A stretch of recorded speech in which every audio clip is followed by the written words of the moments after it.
Let's talk about the Sepultura drama because this is always good. Oh yeah. As we all know, Sepultura's on their final tour, and so of course they're getting asked, "Are you going to do shows with Max?" And Joey, you pointed this out to me this morning, but I just grabbed it from our good friends at Blabbermouth, as usual. This might as well just be the Blabbermouth show. Yeah. No, I'm just kidding. Blabbermouth Live. Blabbermouth cites us a lot. Like I did a post. It's a give and take thing. So yeah. I mean, they hype our interviews all the time. So I like totally props to Blabbermouth. But I'll read this shit. In a new interview with UK's Metal Hammer magazine, Sepultura guitarist Andreas Kisser was asked about the possibility of reuniting with original frontman Max Cavalera and drummer Igor Cavalera for a final show to cap off the band's ongoing farewell tour. He responded, "I won't deny that it would be great to have a very last show with their participation, but it has to be great. It has to have people who are there to celebrate and not trying to discuss who was right or wrong on decisions from the past. In the end, we are celebrating now as the Sepultura of today. If they want to be part of it, it would be amazing." Kisser's comments come less than 2 weeks after Max was asked by Sakis Fragos, publisher, chief editor of Hard Rock Greece, if he has been approached by Sepultura's current lineup to take part in what will eventually be the band's final concert. At the end of the farewell tour, he responded, "I have not been approached. In fact, I think I saw one thing Andreas, of course, said in an interview, like, why are we going to ask them to take part? They're going to spoil the party," which is very typical of Andreas to say that. So there's still some obvious, like, bad blood there, I guess. But this is good because it kind of like illustrates the dramatics of both sides, I guess. I don't know. I think I'm going to let things happen the way they're going to happen. He continued, "I'm not going to force anything. And if there comes a time when we feel that we should make a reunion, okay, fine. As long as we do it the right way, just like with these re-recordings of early Sepultura albums that Igor and I are doing under Cavalera, I think we made them the right way, honest, proper, from the heart. So right now I'm not thinking about that." Max added, "I know they announced the end of their band. I don't understand this idea. I don't know if they were forced to do it or if it's a mutual decision or just stop playing because you don't want to do it anymore. I don't know. I myself cannot live without music. I need to play live. It's like the air I breathe. I love what I'm doing right now with Igor, and we're going to continue," he concluded. So then they get into kind of like the break here, I guess, which I didn't know a ton about, but it says Sepultura fell apart in 1996 with the exit of Max after the rest of the Brazilian four-piece split with the vocalist guitarist's wife Gloria as their manager. Max's brother Igor stuck around with the group for another 10 years before leaving Sepultura and reteaming with Max and Cavalera Conspiracy. Max previously discussed the possibility of classic Sepultura lineup reunion in a February 2023 interview with Thomas C. Orett of Rock Interview Series.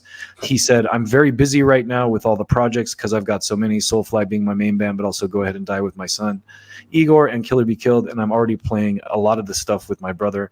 That to me right there fills the void anyway." So what are your thoughts? I know that Killer Be Killed band is actually pretty. Killer Be Killed's great. Yeah, I've been digging their stuff. I know the guy who played drums on their first album. I mean, we're not tight friends, but his name's Dave Elitch. He played with the Mars Volta for a while too, and their kind of spin-off band Anti-Mask. It's cool. I mean, we all, the three of us have our own private laughs about the Cavalera stuff. So I like the way you put that. Very vague. We'll fill you in, Colette, because it's pretty damn funny. Yeah.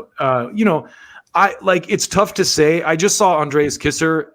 Actually, I think we played the clip it was an interview with Mike Patton and Scott Ian and about Mr. Bungle on this Portuguese YouTube channel. And Andreas Kisser came into the chat.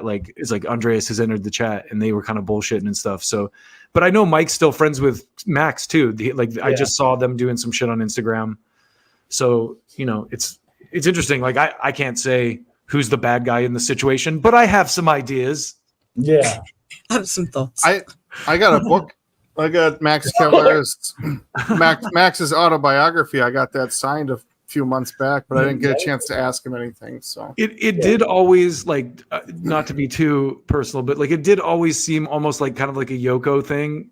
Yeah. To me a little bit, not no disrespect to them or anything, but it was oh, the girl's in the way of the band now. It's type thing. The wife. but Yeah, I don't. that's rock and roll, baby, right? I don't know. To me, it's kind of like there's this list of bands a running list I have of bands that need to like put their egos at the door and get back together because they'd make way more money on tour. And Yeah. Sepultura would be on that list. So would Skid Row. So would Queensryche. Yeah. It's like, okay, you can fight all day, but guess what? Look at what happened to Guns N' Roses. Okay, Slash was playing at the small venue at the House of Blues. Guns N' Roses got back together. They're at the Forum. Yeah. 30,000 venue versus like Totally. a 30,000 venue. So People- that's just it. I don't know. But It makes dollars and cents. It's funny though that because they can't put their egos aside and they'll like, I'm going to play at this small show where everybody can see my boogers in my nose, but it's like, but I'm not going to get back together with him. Yeah. Well, when they drag it out, I guess if they do get back together, sells even more tickets. I mean, certainly Guns N' Roses did that for 20 years. But I mean, I feel like if Guns N' Roses could do it, anyone could do it because That's true. Yeah, Totally. Good call right there. Yes. Axl will ever see this, but he didn't seem like the most stable person. So, I mean, if they could figure it out, although Slash does seem like a really, really chill person, and so does Duff. So I'm sure that helps. But yeah, and Axl seems like the opposite of that. I will say this too, like on the note you just made, like Max was able to clear things up with his brother. I mean, it's probably a little easier because they're family, but I mean, he was with Sepultura for 10 years before he came around and started doing the Cavalera stuff. So if he can mend that fence, why not the others? At least long enough to do a show. exactly. I mean, I don't know. Yeah, I mean, I guess they're not hurting for money or whatever it is, but I mean, I guess I'm looking at it from an industry standpoint. If I was the manager, I'd be like, guys. No, I get it. I get that.